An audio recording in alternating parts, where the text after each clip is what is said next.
65তম বর্ষে অজয় সংহতি ক্লাব তাদের এবারের থিম সর্বং সাহা। নারী শ্রমকে তারা তুলে ধরেছেন তাদের এই গোলাকৃতি মণ্ডপে। বিভিন্ন জায়গায় খোদাই করে তারা চা বাগানে মহিলাদের যে লড়াই, তাদের যে কর্মকাণ্ড, সেখান থেকে আইটি সেক্টরে তাদের কাজ এবং তার সাথে সাথে ধান থেকে আরম্ভ করে বিভিন্ন ফসল ফলানোতেও তাদের যে ভূমিকা সেটা তুলে ধরা হয়েছে। ছবি, প্রজেকশন, এমনকি লাইভ পারফরমেন্সের মাধ্যমেও তারা মহিলাদের যে দিনের পর দিন তাদের এই যে কাজের যে ব্যাপ্তি সেটাকেই তারা ফুটিয়ে তুলেছেন।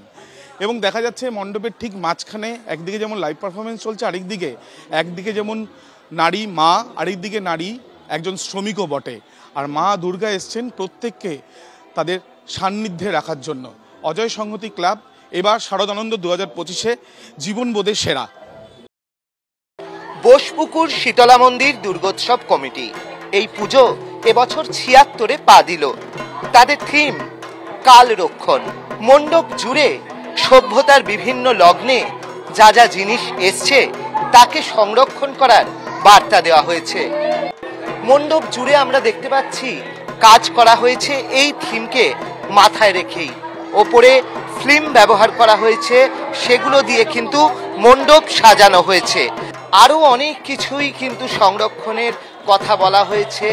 সাদা মুগ, এছাড়া হচ্ছে কলাই, এছাড়া এখানে আমরা দেখতে পাচ্ছি যে বিভিন্ন নদীর জল, সেই সঙ্গে বিভিন্ন প্রাণী, সেই সমস্ত প্রাণী কিন্তু এখানে সংরক্ষণের বার্তা দেওয়া হয়েছে।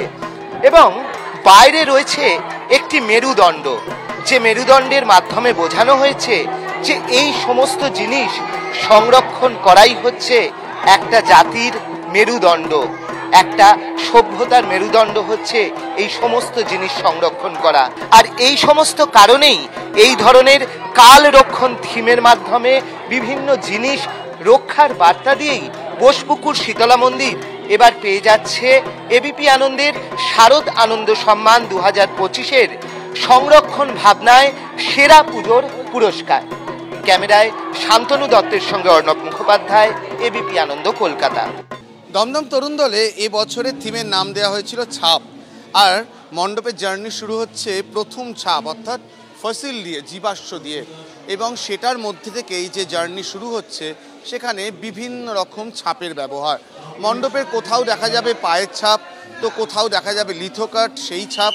এবং তার সঙ্গেই এই যে আমরা বলি যে এই চিহ্নে ছাপ দিন, সেই ছাপ, বিশাল বড় পায়ের ছাপ থেকে শুরু করে সবটাই এই মণ্ডপে রয়েছে। এবং বিভিন্ন রকমভাবে এই ছাপের ব্যবহার আস্তে আস্তে বায়োমেট্রিকের দিকে যেন এগিয়ে যাচ্ছে। বিশ্বাসের ছাপও এখানকার একটা মূল উপজীব্য বিষয় হয়ে উঠছে। আর যেভাবে গোটা মণ্ডপে এই রকমের বিভিন্ন রকমের ছাপের ব্যবহার, সেটাই কিন্তু যে বিবর্তন ভাবনা, ছাপের বিবর্তন ভাবনা, সেটাই কিন্তু অনেকটা মন জয় করে নিচ্ছে সাধারণ মানুষের এবং অবশ্যই বিচারকদেরও। এবং সেজন্যই এবছরের অন্যতম সেরা পুজো দমদম তরুণ দল। তাদের যে বিবর্তন ভাবনা শুধুমাত্র ছাপকে কেন্দ্র করে, সেটাই কিন্তু মন জয় করছে। এবং অবশ্যই তার সঙ্গে প্রতিমা, সেটাও যেন সেই গালার ছাপ এবং ঠিক একইভাবে তার সন্তানরা তৈরি হয়েছে, তার সেখান থেকে শুরু করে প্রতিমার মাথায় সেই ছাপের একটি অংশ, সবটা মিলিয়ে এটুকু তো বলাই যায় দমদম তরুণ দল, তার শিল্পী পূর্ণেন্দু দে ছাপ নিয়ে যে কাজটা করলেন, সেটা অবশ্যই সাধারণ মানুষের মধ্যে, সাধারণ দর্শকদের মধ্যে ছাপ রেখে যাচ্ছে। ক্যামেরায় প্রবীর সামন্তর সঙ্গে অরিজিৎ ভট্টাচার্য, এবিপি আনন্দ, কলকাতা।